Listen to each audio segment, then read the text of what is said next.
The first man who ever taught me how to stand up for myself was lying on his kitchen floor at 5:12 on a frozen Tuesday morning, and the woman I had slept beside for 18 years told me his emergency was not her responsibility. That was the morning I learned two things at once. An ambulance can save a body, but one cold sentence can end a marriage. My father, Arthur Whitaker, was 86 years old and stubborn in the way old oak trees are stubborn. Not loud, not dramatic, just rooted. He had lived in the same little brick house on Elm Hollow Road outside Springfield, Missouri since 1974. Same porch swing, same dented mailbox, same American flag he lowered every evening before dark because, as he used to say, respect doesn't take a day off. He was not a rich man, not by the standards people brag about. He had worked 39 years maintaining county school buildings.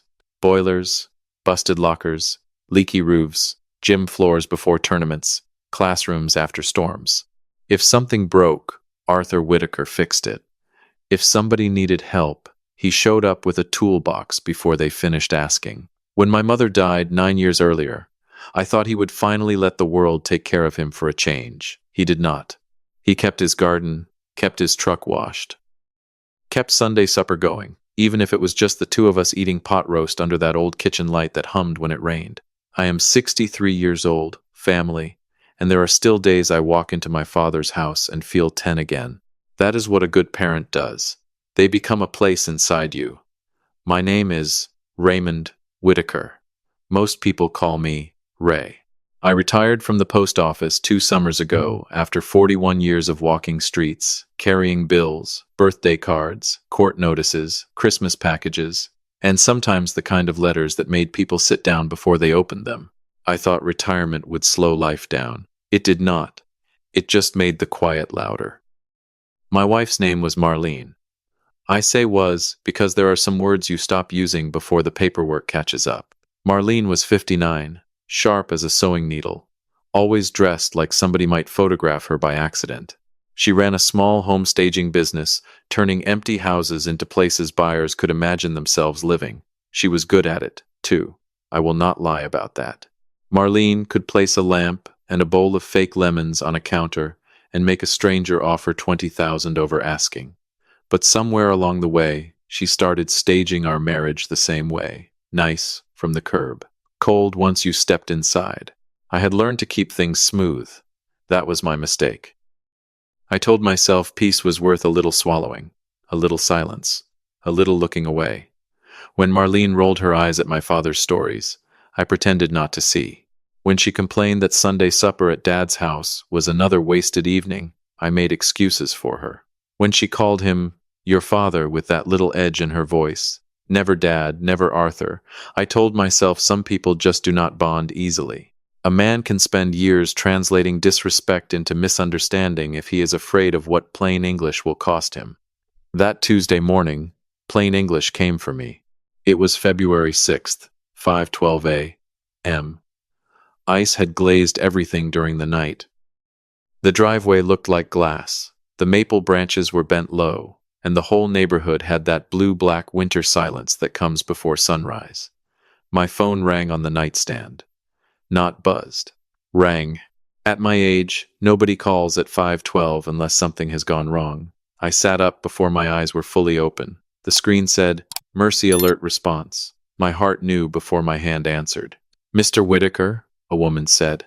Professional voice, but gentle. "This is Angela with Mercy Alert. We received a false signal from Arthur Whitaker's pendant. He is conscious, but he reports pain in his hip and dizziness. We have dispatched emergency services." I was already out of bed. "Is he speaking?" "Yes, sir. He is on the kitchen floor. He says the back door is locked. Do you have access?" "I have his code and a spare key," I said, reaching for my jeans. "I'm leaving now." Marlene stirred beside me. "What is it?" "Dad fell. EMS is on the way." She sighed. Not gasped. Not asked if he was alive. Sighed. I stopped for half a second, one leg in my jeans, and looked at her shape under the comforter. "I need the red medical binder," I said. "The one from Dad's house." You put it in your office after you helped him organize papers last month. She turned onto her back and pulled the sleep mask up onto her forehead. Ray, it's 5 in the morning. He's on blood thinners. The hospital needs his medication list, insurance cards, power of attorney, everything. Unlock your office. She stared at me like I had asked her to shovel the interstate. I have a client walk through at 9, she said. I need sleep. I thought I had misheard her. Sometimes the mind tries to protect itself by pretending cruelty was just poor volume. Marlene, my father is on the floor. And emergency services are handling it. She sat up, annoyed now. That is literally what they are for. I am not asking you to carry him. I am asking you to unlock a door and hand me a binder. She looked toward the hallway, then back at me. I do not know where I put the office key. Yes, you do. I said, I don't. Marlene. Her face changed then. The sleepy irritation hardened into something cleaner and colder. Ray, I am tired of your father becoming my problem every time he sneezes. The room went completely still. Outside, ice clicked softly against the window. I heard myself breathe once. He fell, I said. He could have broken his hip.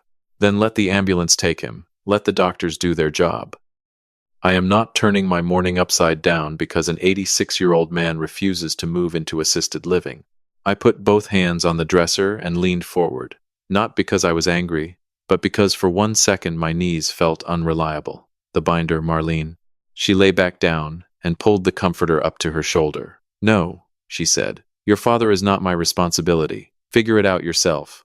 No shouting, no tears, no slammed drawer. Just that. Figure it out yourself. A lifetime can split quietly. Mine did. I stood there for maybe 3 seconds. Then I grabbed my coat, my boots, my phone, and the spare key from the little hook beside the garage door. I did not argue. I did not beg. I did not waste one more breath in that bedroom. I called my father's neighbor from the truck. Her name was Lillian Price, 74, retired ER nurse, 5 feet tall if she stood in shoes with confidence. She had lived next door to Dad for 22 years and knew more about him than most of our relatives. She answered on the first ring. Ray? Lillian, Dad fell. EMS is coming. I'm 10 minutes out, maybe 15 with the ice. Can you get over there? I'm putting on boots now. I don't have his medical binder. Marlene locked it in her office.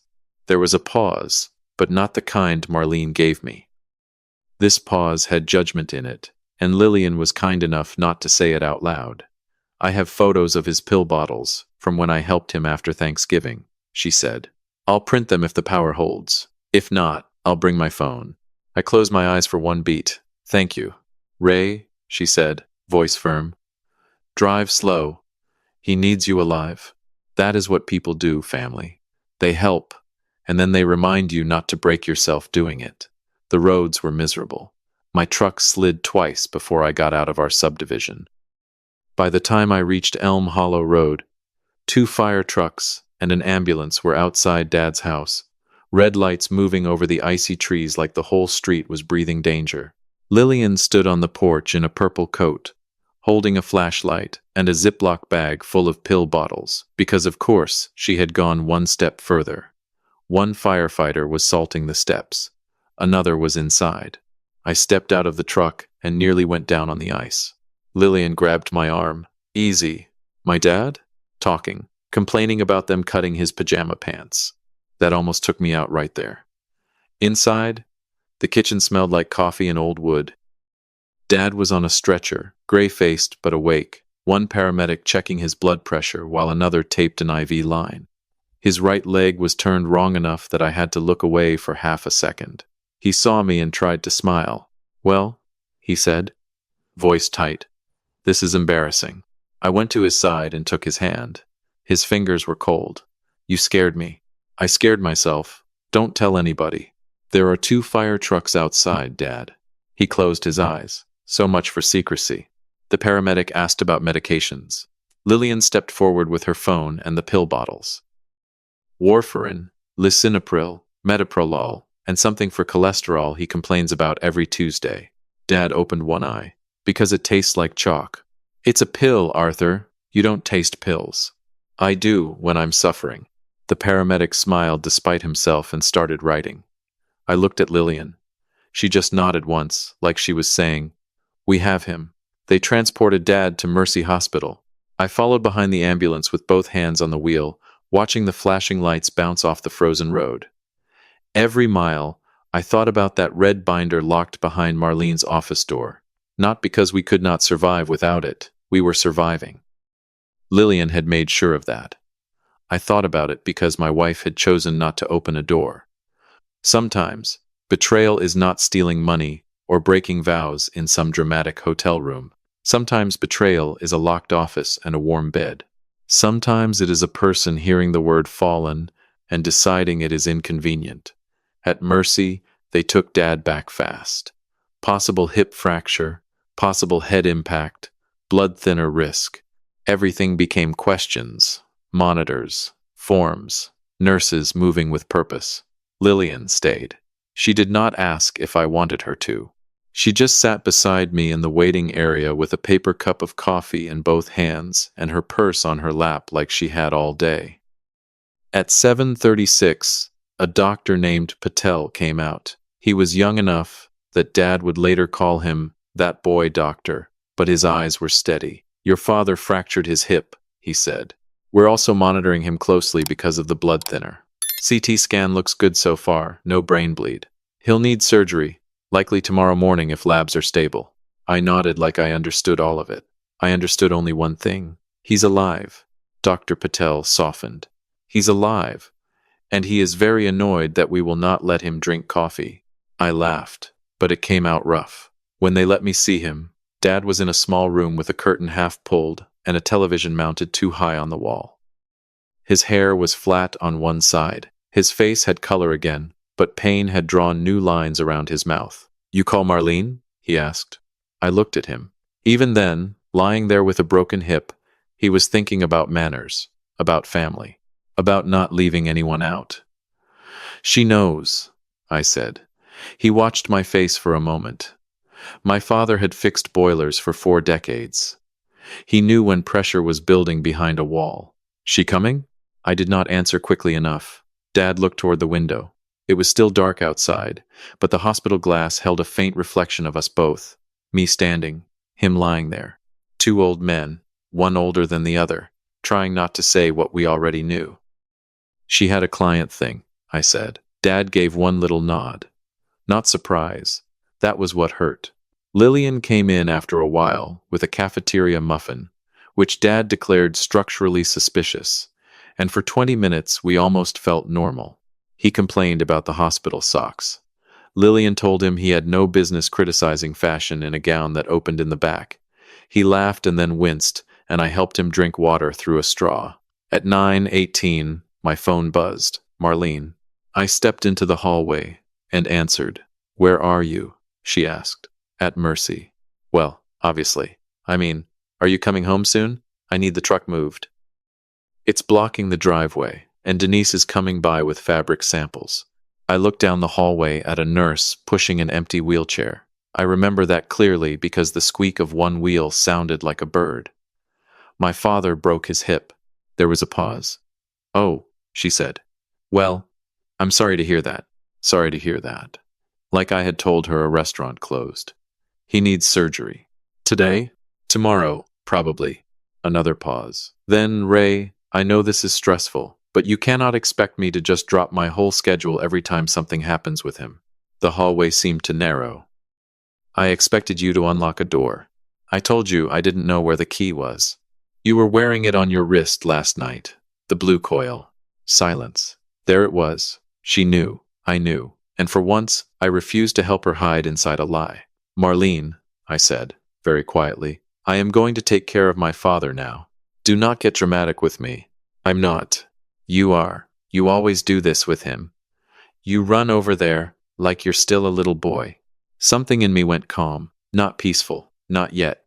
But calm, in the way a room gets calm, after the glass has already broken. "I'll call you later," I said. "Ray." I hung up. When I went back into Dad's room, he was watching me. "She upset?" he asked. "No more than usual." He almost smiled. Then he closed his eyes. "Son," he said, "usual can wear a man down worse than disaster." I sat in the chair beside him. Get some rest. Get some. Get some. Don't boss me. I'm injured, not promoted. That was my father. Pain in his bones, still handing out lines. By noon, the weather had cleared enough for sunlight to hit the ice outside. Everything glittered like the world had been covered in broken glass. Lillian went home to feed her cat and promised to come back after supper. I stayed. Marlene did not come. Not at noon, not at 3, not at 6. She texted once at 4:11. Do you know if Arthur still has the deed documents for the lake cabin at his house? Need to confirm something for tax planning. I stared at that message for a long time. My father was waiting on hip surgery, and my wife was asking about the lake cabin. The cabin sat 2 hours south near Table Rock, a small cedar place my parents bought in 1988 when the roof leaked and raccoons had more claim to it than people. Dad fixed it board by board. Marlene loved that cabin, though she had never loved the man who built it. She talked about turning it into a short-term rental asset. Dad talked about teaching my grandson to fish off the dock. Different dreams can share an address for only so long. I did not answer her text. That evening, Dad woke from a nap and asked for his glasses. I found them in the plastic hospital bag with his watch and wallet. Ray, he said, after settling them on his nose. Call Mr. Hanley tomorrow. I knew that name. Calvin Hanley, Dad's attorney. Same man who handled Mom's estate, the cabin paperwork, and the trust Dad created after he turned 80. For what? Dad looked at me over the top of his glasses. I had seen that look before. I was 14 again, holding a report card with a red D in algebra. Don't play slow with me, he said. You were born at night, but not last night. Dad, you're on pain medicine. I am on pain medicine, not stupidity. I leaned back. He looked toward the door, then back at me. She didn't come. I rubbed both hands over my face. No. She wouldn't give you the binder. No. And I imagined she had a reason that sounded polished enough to fool a stranger. I swallowed. Something like that. Dad nodded slowly. No anger. That was the thing. My father's anger had always been hot and quick when I was young, but age had turned it into something heavier. More exact. Your mother saw it before she died, he said. I looked up. He kept his eyes on the blanket. She never liked how Marlene spoke to you when she thought nobody important was listening. The words hit harder than I expected. Nobody told me. You weren't ready to hear it. I almost argued. Then I realized he was right. Dad reached for the water cup. I helped him with the straw. After he drank, he said, I put Marlene as secondary access on the safe deposit box because you asked me to include her. I added her name to cabin planning because you said it would make things easier if something happened to me. I did that for you. I know. No, he said. You hoped. There's a difference. I could not speak. He looked at me then, and his eyes were clear, tired, but clear. I'm not changing things because she hurt my feelings. I'm too old to spend time on hurt feelings. I'm changing things because I finally saw what she does when you need help carrying weight. Dad, listen to me. His voice was low, but it carried the old authority that once made teenage boys stop running in school hallways. A wife does not have to adore her husband's father. She does not have to laugh at his stories or eat his dry meatloaf.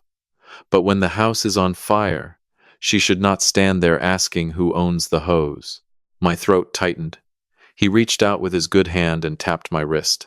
You've been carrying both ends of that marriage for a long time, son. I can't tell you when to set your end down, but I can tell you this. A man who spends his whole life showing up deserves to look beside him one day and see somebody there. I turned my face toward the window because I did not want him to see my eyes. Too late. Fathers see. He squeezed my wrist once and let go. Now hand me that menu, he said. I want to see what they're threatening me with for breakfast. The next morning, Dad's surgery went well. Partial hip repair, no complications, doctor pleased. I sat in that waiting room for 2 hours and 23 minutes counting ceiling tiles, praying like a man who had forgotten the words but remembered the direction. Lillian sat with me again. She brought a thermos of coffee from home and 2 sausage biscuits wrapped in foil. You didn't have to, I said. I know. That was all. At 1:30 that afternoon, Calvin Hanley arrived in a gray overcoat, carrying a leather folder, and wearing the expression of a man who understood hospitals make every conversation heavier. He shook my hand, then Dad's. "Arthur," he said, "you sure you want to do this today?" Dad was propped up in bed, pale but awake. "Calvin, if a broken hip doesn't get a man's paperwork straight, what will?" Calvin smiled. "Fair enough." I stood. "I'll step out." Dad lifted one finger. "Stay." So I stayed. I will not tell every private word spoken in that room. Some things belong to family, and some things belong to the dead who helped build them. But I can tell you what changed because Dad told me later I could. Marlene was removed as secondary access from the safe deposit box. Removed as alternate contact from the trust. Removed from any cabin planning. Removed from the emergency authorization paperwork. The cabin would go into a family trust for my children and grandchildren, with me as trustee. Dad's house would remain protected, with instructions that it could not be sold while he was alive unless he chose it. A donation was added for the volunteer fire department that had responded that morning, and another for the meal program at his church. Marlene's name appeared nowhere. Not because Dad was cruel, because he was accurate. When Calvin finished, he asked 2 nurses to witness the necessary hospital forms, made copies, and tucked everything into his folder. He did not call Marlene. He did not notify people who had no legal right to know. He did his job like a professional, and I appreciated that more than he knew. Before he left, he looked at Dad and said, "Arthur, you've always had a steady hand." Dad looked at me, trying to make sure my son remembers he has one too. I had to look away again. That evening, I finally went home to shower and change clothes. I had not slept more than an hour at a time since the fall. The house was lit up when I pulled in. Marlene's white Lexus sat in the garage. My truck tires crunched over leftover ice. When I stepped inside, she was in the kitchen with a glass of wine, scrolling through her phone. "There you are," she said, as if I were late to dinner. I hung my coat on the chair. "Dad's surgery went well." "That's good." She did not ask a single follow-up question. Then she said, "Did you see my text about the cabin documents?" I stared at her. She looked up, impatient. "Ray, don't start. It's a practical question. If your father ends up needing long-term care, there are financial things to consider. There are always financial things with you." Her mouth tightened. "Excuse me?" "You heard me." She set the wine glass down. "I have been trying to keep us organized for years while you and your father pretend sentiment pays taxes." I laughed once. Not because anything was funny, because the other choice was worse. My father was in surgery today, and I said that's good news. "No," I said. "You said it so you could get back to the cabin." She stood straighter. "I am not going to be made into a villain because I think ahead." I looked at the woman I had married 18 years before. I remembered our wedding reception, Dad dancing with my mother even though her knees hurt. I remembered Marlene smiling at him back then, calling him charming, saying I was lucky to have a father like that. Maybe she meant it then. Maybe she only liked him when there was nothing to gain or lose. Either way, that woman was gone. "I'm going to shower," I said. "Ray, we need to talk about this." "Not tonight. You can't just walk away every time I say something you don't like." I stopped at the hallway. "No," I said. "But I can walk away when you say something I finally understand." She did not answer. I slept in the guest room. By Thursday afternoon, Dad had been moved to rehab on the same hospital campus. He hated it immediately, which was how I knew he would be all right. "They have scheduled recreation," he told me with disgust. "I am not a cruise passenger." "You broke your hip." I did not break my calendar. Lillian brought him a crossword book and a bag of peppermint candies he was not supposed to have. He hid them under a napkin like a child hiding fireworks. For the first time in 3 days, I felt something loosen in my chest. Then my phone started. First call, Marlene, 2:18 p.m. I let it ring. Second call, 2:20. Third, 2:21. Fourth, 2:23. I looked at Dad. He was pretending to read the crossword, but his eyes moved to my phone every time it lit up. By 2:40, there were 12 missed calls. Lillian glanced at the screen. Popular man. Dad snorted. Consequences have a way of dialing repeatedly. At 3:05, I stepped into the hallway and listened to the voicemail. Marlene's voice was tight, almost breathless. Ray, call me immediately. I just spoke with Southern Missouri Bank. They said my access to Arthur's safe deposit box has been revoked. Revoked, Ray, and the cabin file is locked. What did you do? I played it twice. Not because I needed to hear it. Because I needed to notice what she asked. Not how is Arthur. Not is he recovering. Not do you need anything. What did you do? By 4:30, she had called 26 times. By the time I got Dad settled with dinner, there were 34. At 6:12, I drove home. The sun was already low, turning the wet streets orange. The ice had started melting from the gutters, dripping in slow lines like the houses were thawing out from a long silence. Marlene met me at the front door. She looked different. Still dressed perfectly. Cream sweater, gold earrings, hair smooth. But her face had lost its staging. Fear had moved the furniture around. Finally, she said, I have called you all afternoon. I know. She stepped aside, and I walked into the living room. The same living room she had arranged and rearranged 15 times in 18 years. Pillows nobody leaned on. Books nobody read. Candles nobody lit. Beautiful room. No warmth. What did you say to your father? She demanded. I turned around slowly. My father had hip surgery yesterday. He is in rehab. Thank you for asking. Her jaw tightened. Do not do that. Do what? Act morally superior. I'm not acting. She flinched, just a little. Good, I thought. Hear it. She crossed her arms. The bank said Arthur revoked my authorization. Calvin Hanley's office confirmed new documents were filed, but they refused to tell me anything else. Refused, Ray, like I'm a stranger. I looked at her for a long moment. Are you?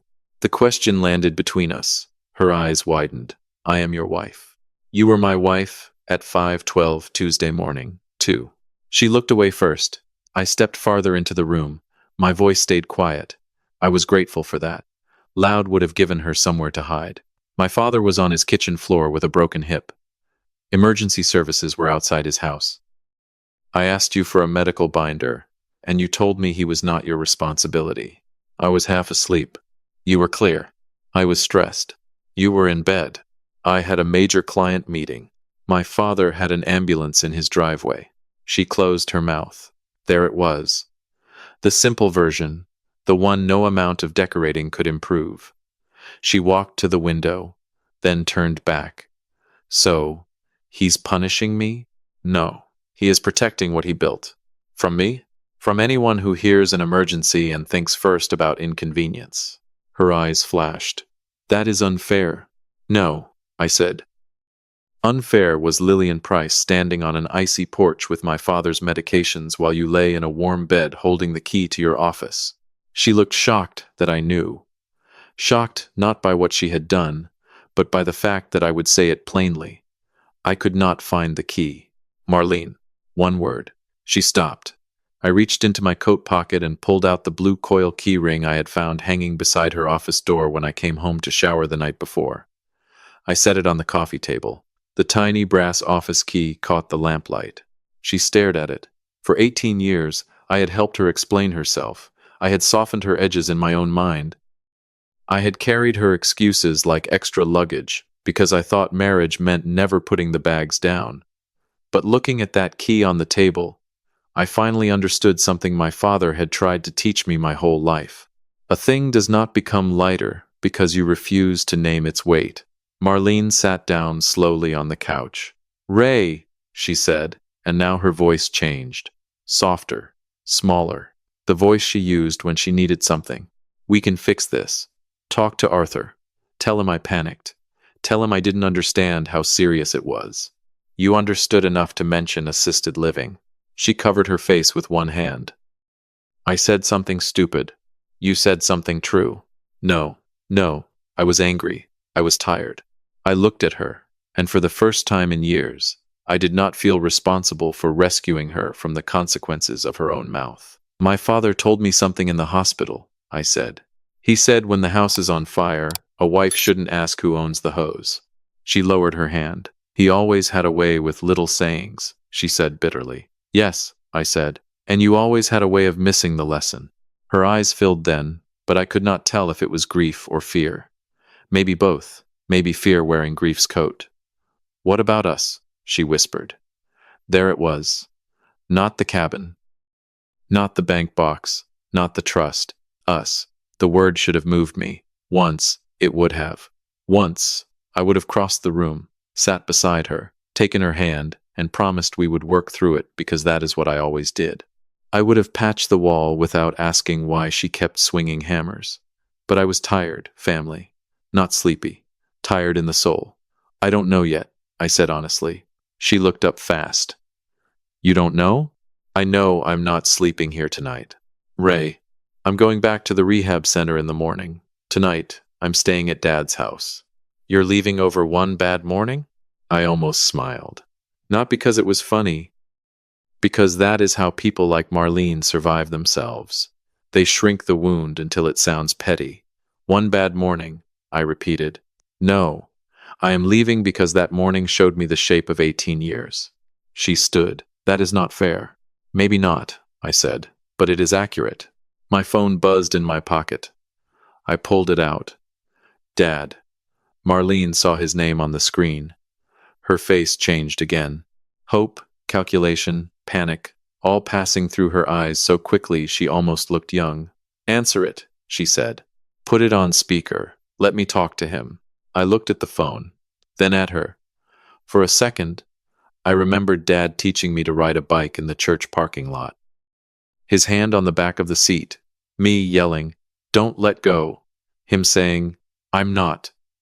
Then, of course, he did, and I rode straight for 6 seconds before crashing into a hedge.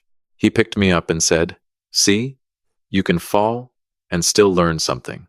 I was 63 years old, and my father was still teaching me. I answered the phone, but did not put it on speaker. "Hey, Dad." "Son," he said, voice rough with pain medicine and age. "You eat today?" I closed my eyes. There he was. Broken hip, hospital bed, paperwork changed, future rearranged, and still asking if I had eaten. Not much. Eat something. Men make poor decisions on empty stomachs. I will. A pause. You home? I looked at Marlene. She stood very still. Not for long. Dad was quiet for a moment. Then he said, "Front door sticks if the temperature drops. Shoulder it low, not high." My throat tightened so fast I had to turn away. That was my invitation. That was my father saying come home without making me ask. "I know," I said. "I'll be there in 20. Drive careful." "I will." "And Ray?" "Yeah? You did show up." I could not answer right away. When I finally spoke, my voice was not steady. "So did you, Dad, my whole life." He cleared his throat. "Don't get poetic. Just bring milk." Mine's expired. I laughed then, one broken laugh, and wiped my eyes with the heel of my hand. "I'll bring milk." I hung up. Marlene was staring at me like she had watched a door close from the wrong side. "What did he say?" she asked. I picked up my keys from the table. "He needs milk." "That's it?" "No," I said. "That's not it." I walked to the hallway closet and took out my overnight bag. I packed in 10 minutes. Jeans, shirts, shaving kit, phone charger, the old Cardinals sweatshirt Dad bought me in 1998 and Marlene hated because it was too faded to be seen by guests. When I came back through the living room, she was still standing near the couch. "You're really going?" "Yes." "What am I supposed to do?" I stopped at the front door and looked back at her. There were so many things I could have said. Angry things. Sharp things. Things that would have felt good for 10 seconds and ashamed for 10 years. Instead, I gave her the only answer that belonged to her. "Figure it out, Marlene." I opened the door. Cold air moved into the house, clean and honest. For the first time in a long time, I did not rush to close it. As I stepped onto the porch, my phone buzzed again. A text from Lillian. "Your dad says, don't forget the milk. Also, he says get the good kind, not the cheap, watery nonsense." I stood there under the porch light and laughed until my breath turned white in the winter air. Then I walked to my truck. The streets were dark and wet, the ice finally giving up its grip. I stopped at the little grocery on Chester Avenue, bought a gallon of whole milk, a loaf of bread, 2 cans of soup, and the peppermint candies Dad was not supposed to have. I drove to Elm Hollow Road with the heater humming and an old country song low on the radio. Dad's house was dark, except for the porch light. The flag was still folded in its triangle case by the front door because he had not been home to raise it. I stood there for a moment with the grocery bag in one hand and my overnight bag in the other. The front door stuck. I shouldered it low, not high. It opened. Inside, the house smelled like cedar, coffee, and my childhood. I put the milk in the fridge, set the peppermint candies in the cabinet where he would find them and pretend he hadn't, then sat at the kitchen table beneath that humming light. The red medical binder was not there. Marlene still had it locked away. But everything that mattered had made it through the emergency without her. My father was alive. Lillian had shown up. The firefighters had shown up. The doctors had shown up. And finally, after too many years of mistaking endurance for loyalty, I had shown up for myself. I slept in my father's old recliner that night, under the quilt my mother made before her hands got too stiff. It was not comfortable. The springs complained every time I moved. The furnace knocked in the walls. Somewhere after midnight, sleet began tapping the window again. And still, family, I slept better than I had in years. Because sometimes home is not the place where your clothes are. Sometimes home is the place where you stop pretending you are not cold. When someone you love is in trouble, the smallest act can become the loudest proof of your heart. Show up while you can, say thank you while they can hear it, and do not mistake cold comfort for peace. Life gets lighter when we stand beside the people who stood beside us and leave room for kindness to find its way back home.